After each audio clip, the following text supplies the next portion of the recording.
waral ñu def ko mooy Khalifa Ababacar Sall ndax ñun Khalifa ci boppam dafa nekk jëmm joo xam ne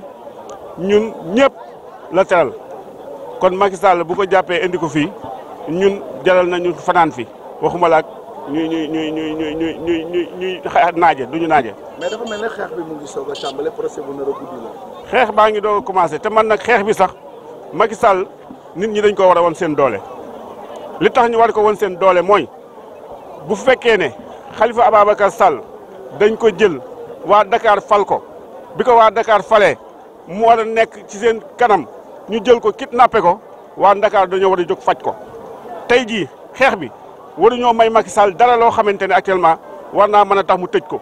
ndax fi mu ne nii projet bi liñ ci gis mooy du projet dara lu dul Macky Sall ko kidnappé bu bëgg a def lu ko neex ci dëkk bi dictature la bëgg a def ay Yaya Jammeh ak ñu mel ne ñoom ñu jëmm yooyu ñooñu la bëgg a roy te loolu nag Sénégal yi war nañ ko bañ. est-ce que yaakaar ngeen ni tey procès bi dina am. projet bi du am parce que ñoom dañuy def nii rek pour sonal nit ñi pour nit ñi daj waaye ñun bu doon fu mu ko mënti def rek ñun danañ ko fekke ji incha allah. projet bi li ma ko gisee dara jaaru ci yoon Khalifa lépp luy droit am dañ ko xañ lépp loo xam ne Khalifa am na ko si droit rek lépp dañ ko éliminer dañ ko teg fële waaye ñun duñu metti na lool waaye lépp dañ ko delloo yàlla suñu borom ndax Macky Sall keroog ba muy def 2e mandat au niveau de Grand Yoff Khalifa Sall dafay ñëw ni yéen waa Grand Yoff bu ngeen woteelul Macky Sall man dinaa bàyyi politique ñu ànd ak suñu naqar ndax xamoon nañu lii de un jour dina ñëw ndax ku war Ablaye Wade tey bu lu waree dina war Khalifa ñu ànd ak lu ñu metti ak lu ñu neex la Khalifa wax yëpp ñu ànd ak Khalifa def ko campagnal ko 2e tour ba mu gagné 100% Grand Yoff kon tey Macky Sall ak lu mu mënti doon tey waroon na sédd loolu waru woon a xool si Tanor mi nga xam ne 88 la ñëw ci parti socialiste dàq na Moustapha Niass dàq na Mbataki Djibalay Tika dàq na Robert Sagna dàq na Mamadou Diop amul ku mu dàqul Tanor ci parti bi te Tanor amul chance Macky dafa nar a ñàkk chance ndax Tanor Dieng du gagnant